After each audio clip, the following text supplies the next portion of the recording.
Do you want to improve at a quicker pace? Check out GITGUDracing.com. I've coached hundreds of drivers, from real-life racers to sim enthusiasts, who experience rapid improvement after just one session. And while investing in top-notch hardware is great, imagine how much more you can elevate your experience by adding coaching to the mix.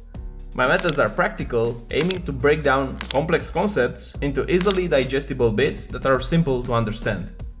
You can find reviews of the sessions I've conducted on the Fiverr link provided in the video description. Let's elevate your racing skills together.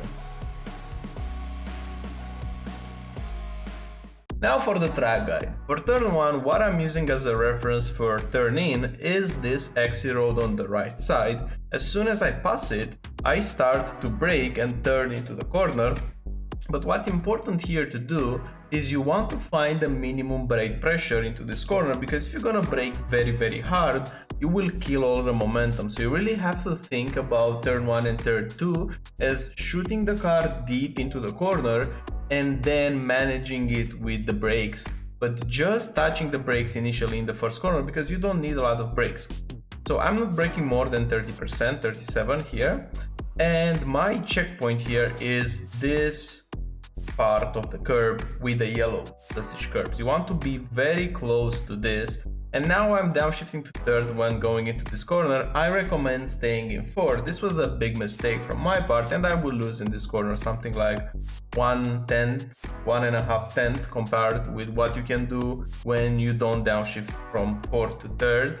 So overall, this lap, I think it's like 3-4 tenths of what could have been a decent good lap. But I did some small mistakes here and there, and I didn't have enough time to run more laps. So I will point them out. This is one of the mistakes. Don't downshift to third, stay in fourth while you're going into this corner, and now downshift to third. Because you see I'm losing 0.07. And of course I'm gaining now a bit just because I'm braking less and getting to these apex. So in terms of apexes, you want to touch this part right here. You really want to stay in this position. And for the next corner, you want, again, it's similar, very closely to the yellow sausage curve. But look at my brake shift. This is important. So I brakes kind of softer on the first one. Then I trail brake into lower percentages, like I'm still holding the brakes in like 5% in the middle. But then I'm braking harder again for the second one. So this is the rhythm of the braking. You don't want to find yourself in between these two corners going on throttle. This means you just overslow the car in the previous one. So the rhythm of braking should be like this, because this straight in between the corners is not that big.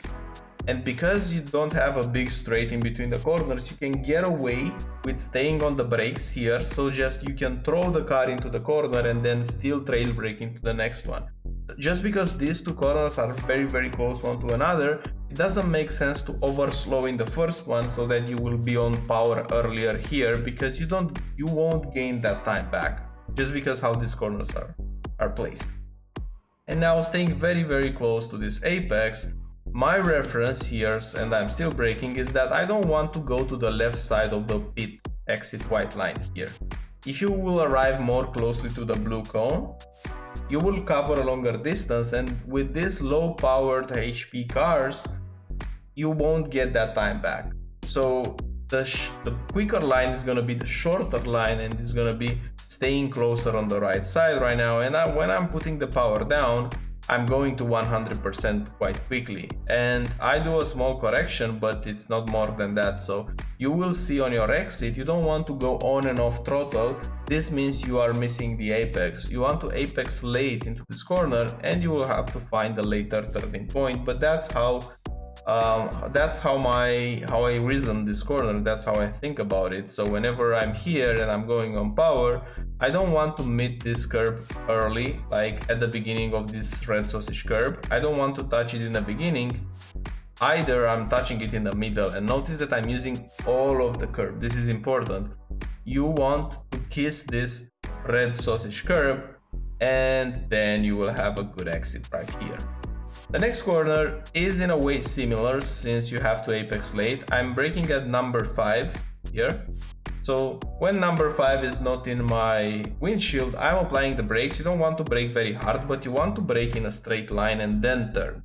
You want to delay your turning point as much as you can. So right now, as you can see, we have some exit road on the right side, and the moment that it disappears is the moment that I'm committing to turn the car. So turning point after the exit road on the right side. And here what's important is to stay on this compression zone and this cambered part of the track. So if you notice, there's a slight elevation change going into this corner.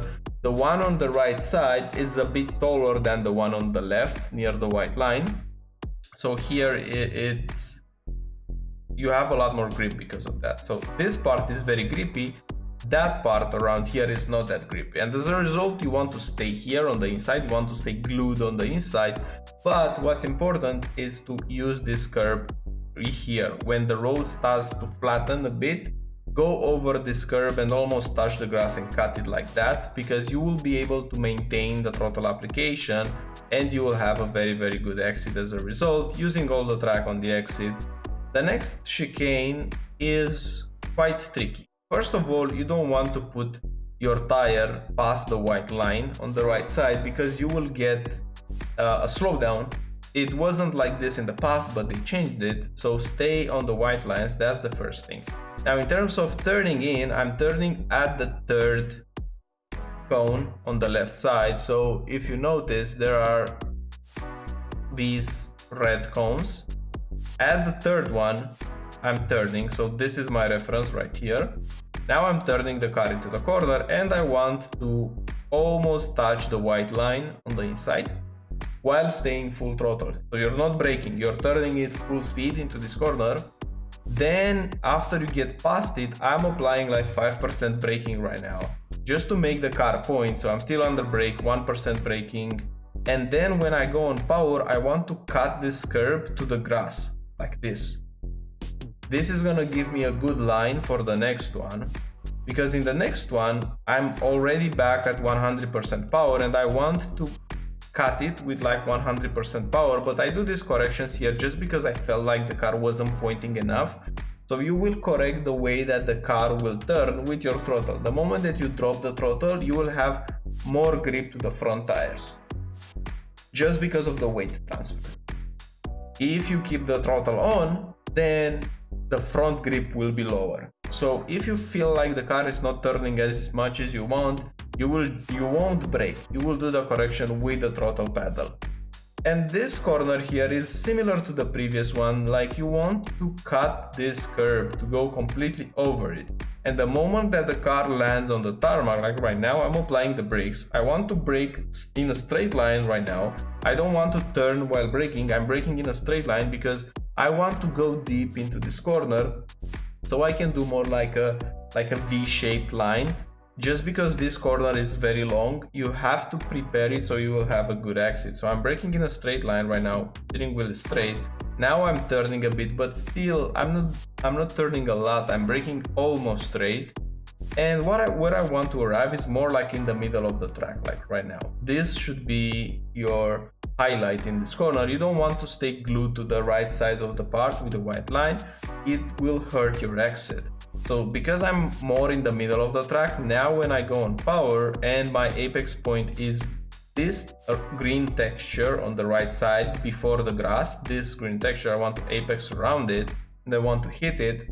Now I can hold the throttle at 100%, and this will be something that you should watch for, looking at your throttle input and see that it's going vertical up without going down into this corner. If you see yourself going like a zigzag, like going up, down, then you're taking an early apex and you should be wider. You should be more in the center of the track on entry, so that whenever you're going on throttle, you will be able to maintain this.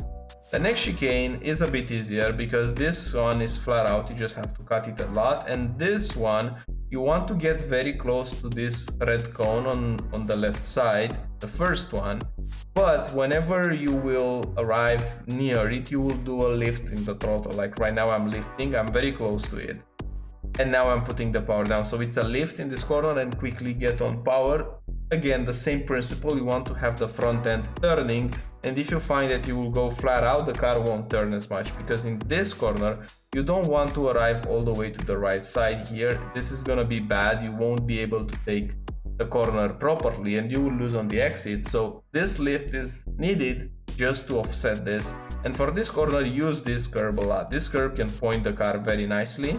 Avoid having this correction though. So again, here I lost like 1.5 tenths just because I went off throttle and then off. But going into the next corner, braking point is this blue banner right here. When I'm almost under it, I'm applying the brakes and downshifting to third. It's important to cut as much as you can this curve, like going around it, because on exit you want to be more on the right side on the white line so you can prepare the next corner. So you don't want to be on the left side here, you want to be on the right. And putting the power down, you will again correct the understeer with your throttle input. So if you want more grip, drop the throttle, that's gonna be it. Going into the last two corners, this one is just a lift with a slight brake, like I'm lifting. I'm applying now 1% braking, and then I'm putting the power down immediately. You don't want to brake into this corner, so I'm braking 1%.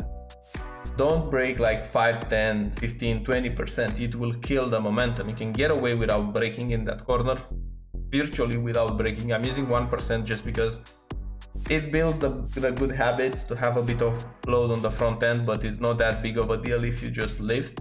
But it will be better if you practice braking 1%. And into the last corner, first of all, use all the track. Notice that you can stay on this green triangle right here at turn in, just because it's not an off track. In terms of braking, I'm using this pit entry white line to brake. I'm braking before it, and I'm braking a straight line using this triangle, the green triangle. And now you want to stay in second and apex as late as you can. So if you're gonna touch the curb here on the green on the beginning, it's gonna be very early and you will run out of track. On the exit you will go on the gravel, and that's not gonna be good. You want to delay it as much as you can, so delaying, and so I take it almost in the middle of it, and then I put the power down and I use the curb.